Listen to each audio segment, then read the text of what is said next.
Hello friend, welcome to my channel. আমি doctor Chandrakant.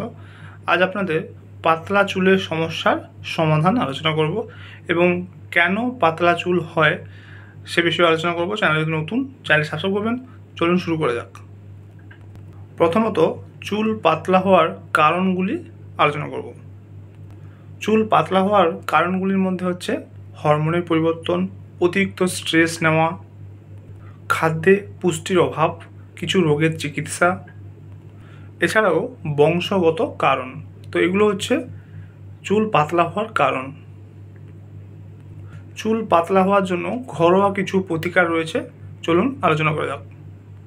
পেঁয়াজের রস, অর্থাৎ পেঁয়াজের রস কিন্তু হেয়ার ফলিকলে পুষ্টি যোগ করে এবং চুলকে ঘন করতে সাহায্য করে। এরপর হচ্ছে অ্যালোভেরা। অ্যালোভেরাও যদি নিয়মিত ব্যবহার করেন তাহলেও কিন্তু চুল ঘন হবে। এছাড়াও আপেল সিডার ভিনিগার ইউজ করলেও চুল ঘন হবে।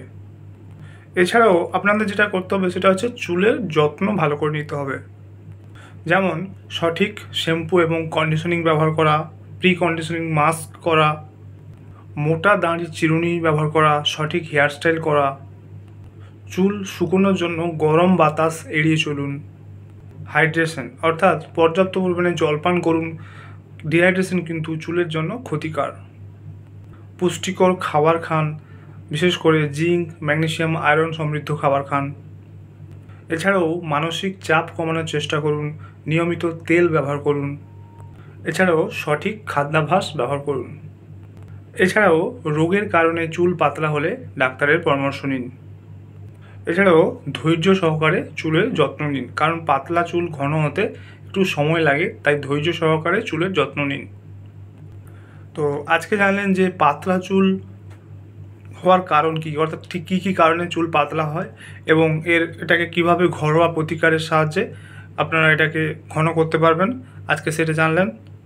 এছাড়াও পাতলা চুলের জন্য কী কী নিয়ম মেনে চলতে হবে সেটাও আজকে জানলেন। যাদের চুল পাতলা রয়েছে অবশ্যই এই নিয়মগুলি মানুন, অবশ্যই ভালো উপকার পাবেন। তো আজকের ভিডিও এই পর্যন্ত। চ্যানেল নতুন, চ্যানেল সাবস্ক্রাইব করবেন, ভিডিওটাকে লাইক করবেন। Thank you for watching.